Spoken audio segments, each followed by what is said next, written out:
रहा है, ये दोस्त नहीं लगता। अब ज्यादा सवाल नहीं, चलो मेरे साथ, नहीं तो तुम्हारे घोंसले को तोड़ दूंगा। 1 2 3, चलो चुपचाप। वह 3 बच्चों गुड्डी, चिंकी और बबलू को उठा ले जाता है। जब रानो लौटी तो घोंसला अधूरा था। 3 बच्चे गायब। गुड्डी, चिंकी, बबलू, कहाँ चले गए मेरे बच्चे? बाकी बच्चे रो रहे थे। एक बड़ा काला कौवा आया था माँ, वो उन्हें ले गया। रानो अकेली थी, लेकिन उसने हार नहीं मानी। वो मिट्ठू तोते के पास गई।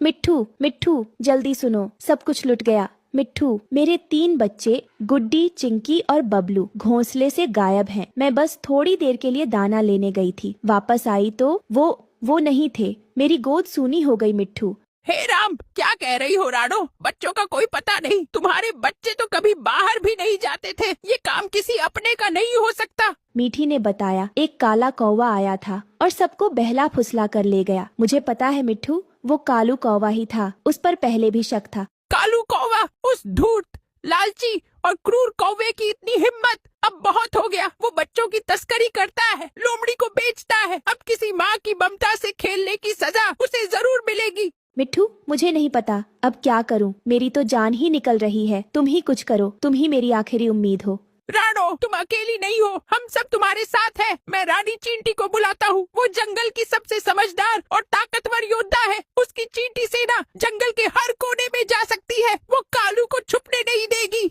रानी चींटी, हाँ, वो मदद कर सकती है, पर क्या वो मेरी बात सुनेगी? वो तुम्हारी नहीं, माँ की पुकार सुनेगी। और माँ की पुकार तो खुद भगवान भी अनसुनी नहीं करता। चिंता मत करो, हम अपने बच्चों को वापस लाएंगे, जिंदा और सलामत। मिट्ठू उड़ जाता है रानी चींटी को बुलाने। रानो वहीं बैठ जाती है और फिर रानी चींटी ने अपनी सेना को इकट्ठा किया। सभी ने मिलकर योजना बनाई। हम कालू के पुराने पीपल वाले अड्डे पर हमला करेंगे। रानो, तुम बच्चों को पहचानोगी?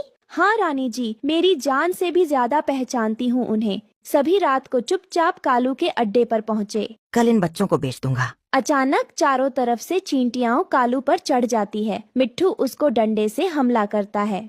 ये लो कालू, माँ की ममता से मत खेलो। बच्चे आजाद हो जाता है। कालू डर कर भाग जाता है। बच्चे वापस आ गए। पूरा जंगल रानो की हिम्मत की तारीफ कर रहा था।